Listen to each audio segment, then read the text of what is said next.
We're here at the Pickering Rib Fest, and this made Peter and I think about what's coming soon to a convenience store and a grocery store near you. Ice cold beer, right, Peter? You know, Rod, I'd go down to the convenience store and get a beer for you, but I can't because you can't buy them yet in convenience stores. We're going to change that. It's a beautiful Friday afternoon in Kitchener. Wouldn't it be great if I could just pop into the convenience store and grab some beers for the weekend or a couple of bottles of wine? In the nation's capital region, you can get beer and wine in a corner store. Unfortunately, it's a cost across the Ottawa River in the city of Gatineau in the province of Quebec. We need to make sure we repatriate those dollars, we support our local business, and we allow our local corner stores in Nepean and elsewhere across this province to sell beer and wine in their stores. Several Ontario cabinet ministers, as you saw there, tweeted about the need to buy beer and wine in corner stores using pretty similar language. The PC government is pushing to cancel a 10-year contract with the beer store that gives it a lot of control over what alcohol is sold where in Ontario. So, Brad, I'll start with you. What do you think of the ads? Well, it certainly made... Or the tweets, I should say, my part. No, it certainly made critics of the Ford government weekend a lot easy because there's a lot of public policy going on right now that doesn't have to do with people's desire for corner store beer or wine, like things like cuts to autism, like things to cuts to public health. Like there's a whole bunch of things. And so the meme really lost its juice, at least on my feed. Probably no surprise where those that don't like the Ford government's cuts to social services were basically, having an easy day to say, I go to, my school and there's no autism. When can I find programs for children with autism? So it became. Isn't this what governments do, though? They try to sort of divert from divert attention. Yeah. But if you take in the serious issues that I think the Ontario government is confronting with, like cuts to programs. And beer, beer in corner stores may be, really important to Mr. Ford and a handful, but I really think that their cabinet ministers and their MPPs came across looking really kind of crass when you've got all these, these families out there who are really nervous and suffering because of these cuts, and they're making that the number one priority this weekend was getting closer access to beers. We have, there's problems with the beer store. Don't get me started on whether or not they should have it, but I think that they made the job for critiquing this government this weekend really easy by drawing the comparisons that this is the priority that Doug Ford has this weekend when there's so many other important issues to deal with. Does Brad have a point, Rachel? Did they sort of hand this to the opposition? Well, in a sense, look, there's nothing wrong with the policy itself. Liberalizing alcohol laws is a good idea. They campaigned on this. They're delivering on it. It's probably good for provincial revenues. It's good for corner store owners or franchise operators. So all of that is fine. I think what Brad's talking about is in the context of the larger discussion around finding efficiencies in the provincial budgets.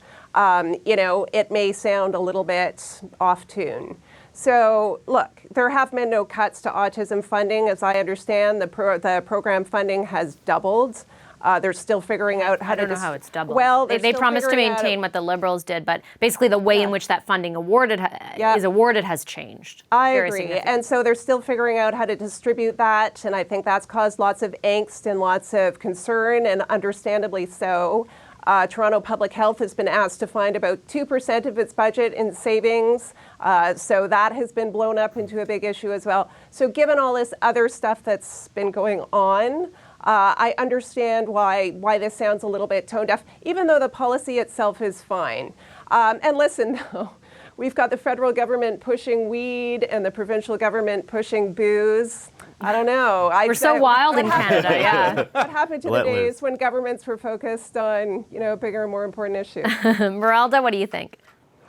Well, I mean, this is kind of a classic political economy kind of problem. It's about a size of a pie and different groups fighting over the size of that pie. I think what people aren't considering is when you start expanding that, you expand your sales and you make it easier, people are just going to buy more of it.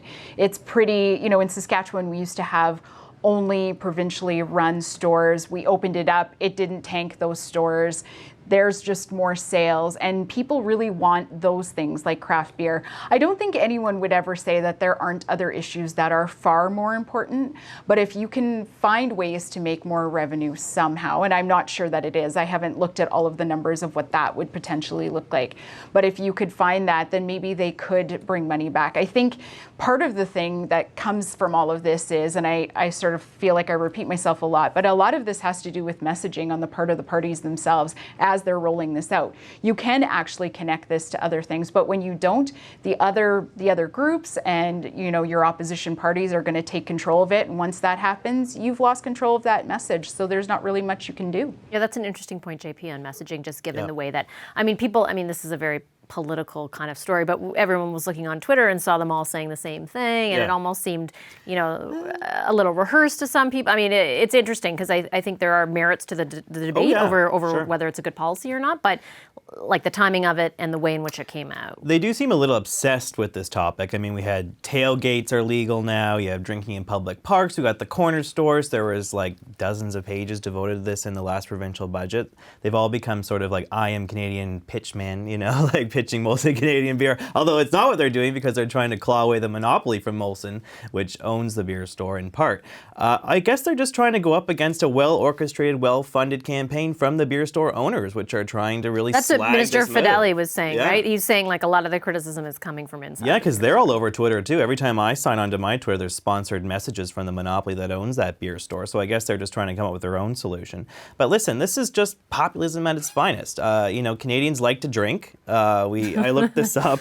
The World Health Organization puts us well above the international averages for the consumption of alcohol. We had 10 liters of pure alcohol per capita last year. This is depressing. So a lot of us drink wine and beer, and we just want to get it at the grocery store. So they know that that's a good message. They know that's going to resonate with a lot of people across this province. And, it's just good politics for them, I think. Last word to you, Yolande. I just kind of think it's out of touch in the context of the present discussions going on, and Brad mentioned the autism cuts. I mean, the government had to backtrack on their cuts to municipalities. Doug Ford is seeing his polls slip. To a certain extent, all governments do try to present some kind of policy that are going to connect immediately to the population, but you have to analyze that in its context. So while you're doing all these cuts on one side and then trying to talk about beer, the risk there is doing the exact opposite of what Doug Ford is trying to do, which is stay connected to real Ontarians. He's actually looking disconnected given the other decisions that he's making. All right, I'll leave it there. Thank you, everyone. Thanks to the Power Panel, Yolande James, Rachel Curran, Brad Levine, Merelda Filder, and John Paul Tasker. Hi, I'm Vashi Capellos, host of Power in Politics. See more of our show by subscribing to the CBC News channel or click the link for another video. Thanks for watching.